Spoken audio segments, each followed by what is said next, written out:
خضر علیہ السلام کی زیارت بھی بڑی سعادت کی بات ہے، کوئی چھوٹی موٹی بات نہیں ہے۔ ایک مرتبہ حضرت عمر ابن عبدالعزیز جو ہیں، دیکھا کہ ایک بزرگ ہیں جو ان کے کندھے پر ہاتھ رکھ کر چلے جا رہے ہیں، پہچان میں نہیں آتے تھے کون ہے، خوبصورت سے بزرگ ہیں، سفید ریش ہے، اور چلے جا رہے ہیں۔ جب چلے گئے تو کسی نے عمر ابن عبدالعزیز سے پوچھا، عمر یہ کون تھے جو آپ کے کندھے پر اس طرح بلا تکلف ہاتھ رکھ کر چل رہے؟ تو کہا کہ وہ حضرت خضر علیہ السلام سے مجھ سے ملاقات کے لیے آئے تھے، خضر تھے ملاقات کے لیے۔ اور ہمارے مرشد سرکار غوث پاک کا تو کیا کہنا ہے، پھر ان کے یہاں تو بار بار آتے رہے حضرت خضر علیہ السلام، بلکہ پھر ان کا واز سننے کے لیے بھی آتے تھے۔ ایک مرتبہ حضور غوث پاک آواز لگاتے ہیں بیان کرتے ہوئے، او اسرائیلی رکو، ایک محمدی کا بیان سنتے جاؤ۔ تو کہا کہ بیان کے بعد کہا کس کو پکار رہے تھے؟ تو کہا وہ خضر تھے، ہوا میں اڑتے ہوئے جا رہے تھے تو میں نے ان کو روک لیا، کہا کہ رکو میرا بیان سن کر کے جاؤ۔ ان کے حضرت خضر علیہ السلام کے پیروں کی تاثیر آپ نے سنی، جہاں قدم رکھتے ہیں ہریالی پیدا، اسی لیے ان کو خضر کہتے ہیں۔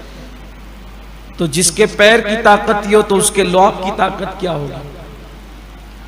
بات حضرت خضر علیہ السلام کی چل رہی تھی تو کچھ نوجوانوں نے کہا کہ تھوڑا سا ہمیں اور بتائیں خضر علیہ السلام کے بارے میں۔ انشاءاللہ رمضان شریف گزر جائے گا تو ہم پورا ایک بیان حضرت خضر علیہ السلام کے بارے میں کریں گے اللہ کی توفیق سے، لیکن یہاں مختصر تعارف کی بات چل رہی ہے۔ ایک مرتبہ حضرت امیر خسرو رحمۃ اللہ علیہ نے حضرت محبوب الہی کی بارگاہ میں ایک کلام لکھ کر کے لایا۔ کلام لکھ کر کے لایا تو آپ نے دیکھا، ملاحظہ فرمایا کہ خسرو اچھا لکھا۔ ملک الشعراء کا لقب ہے ان کا، حضرت خسرو کا، امیر خسرو طوطیے ہند کہلاتے تھے، جواب نہیں تھا، اور فن موسیقی میں ان کے دور میں ان کا کوئی ثانی نہیں تھا۔ بڑے بڑے فنکار وہاں حیران رہتے تھے جو اللہ نے انہیں علوم سے نوازا تھا۔ حضرت خسرو کلام لکھ کے لاتے ہیں، حضرت محبوب الہی نے دیکھا، فرمایا اچھا لکھا ہے خسرو، لیکن سعدی کی بات الگ ہے، سعدی شیرازی کی بات الگ ہے۔ پھر کچھ دنوں کے بعد اور اچھا لکھا، کوشش کی تو کہا خسرو بہت اچھا لکھا لیکن سعدی کی بات الگ ہے۔ اس طرح ہوتا رہا تو ایک دن امیر خسرو نے کہا، حضور مرشد یہ تو بتائیں سعدی میں کیا چیز ایسی ہے کہ سعدی کی بات ہمیشہ الگ ہوتی ہے؟ تو آپ نے اپنی چادر ان کے سر پہ ڈالی، امیر خسرو کی، تو کیا دیکھا کہ دربار رسالت سجا ہوا ہے اور آقا کریم جلوہ گر ہے، اور فرماتے سعدی پڑھو، اور سعدی پڑھتے بلغ العلا بکمالہ کشفا دجا بجمالہ حسنت جمیع خصالہ صلو علیہ وآلہ۔ اور حضور ایسے جھومتے ہیں جیسے پھلدار ٹہنی ہوا کے جھونکوں سے جھولتی ہے۔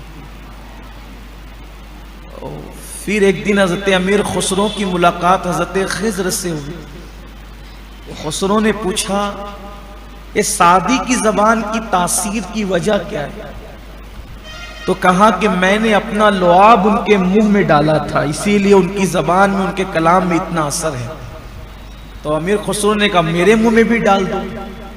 تو کہا نہیں، اس کے لیے حضور کی اجازت کی ضرورت ہے، جب تک اس بارگاہ سے اجازت نہ ہو میں نہیں کر سکتا یہ کام۔ تو یہ تھوڑے مایوس ہوئے اور خانقاہ مرشد میں آئے، حضرت محبوب الہی کی خانقاہ میں آئے۔ تو کہا خسرو چہرہ کچھ اترا سا ہے، کیا بات ہے؟ کہا حضور کچھ نہیں، کہا کچھ تو ہے۔ کہا وہ حضرت خضر ملے تھے اور ایسی بات کر رہے تھے تو میں نے بھی ان سے مانگا لعاب، تو کہا حضور کی اجازت درکار ہے، فرمایا میرا لعاب نہیں۔ حضرت محبوب الہی نے اپنا لعاب ان کے منہ میں ڈالا، اور پھر جب کلام لکھا ہے خسرو نے اور محفل سجی ہے تو دیکھا کہ ایک خوبرو آدمی حضرت محبوب الہی کے بازو میں آ کے بیٹھا اور اس نے بہت داد دی اس دن حضرت امیر خسرو کے کلام پر۔ خسرو پڑھ رہے تھے، محبوب الہی سن رہے تھے اور بہت داد دے رہا تھا۔ جب محفل ختم ہوئی تو کہا حضور میں نے پہچانا نہیں، کہ اجنبی خوبرو آدمی تھا، ہند کا نہیں لگتا تھا لیکن تھا بڑا کہ داد بہت دیتا تھا۔ فرمایا بیٹے خسرو وہ شیخ سعدی شیرازی تھے جو تیرا کلام سننے آئے تھے. مرشد کے لعاب نے اتنی تاثیر بخشی کہ سعدی شیرازی بھی پھر روحانی طور پر ہی آئے ہوں جس اعتبار سے آئے ہوں. تو یہ حضرت خضر علیہ السلام کے متعلق کچھ باتیں تھیں، میں نے سرسری طور پہ عرض کر دی.